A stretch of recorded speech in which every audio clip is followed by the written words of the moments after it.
So this leads nicely into an article I read this week in the Global Ag Investing, written on the 25th of June, so not that old. It states that by 2050, the demand for food is projected to rise by 60%, and over the period of time between 2010 to 2050, animal protein production is expected to see growth of 1.7% per year, with meat production increasing by 70%, aquaculture output increasing by 90%, dairy 55% as well. Taken further, if established growth rates recorded over the past 40 years are extrapolated into the future to 2050, animal protein production needs would quadruple in theory.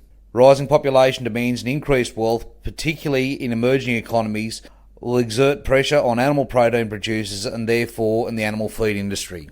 So there's good fundamentals right across the agriculture space at the moment, driven by red meat or that protein requirements and the need to feed them. So you'd have to expect that this demand curve would increase in the next 40 years, and the demand for land as a result would also increase.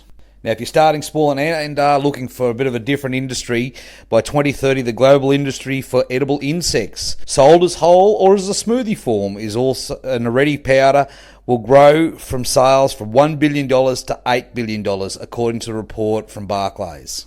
So obviously, small-scale farming right there, and a new emerging industry for those that want to take up some space there.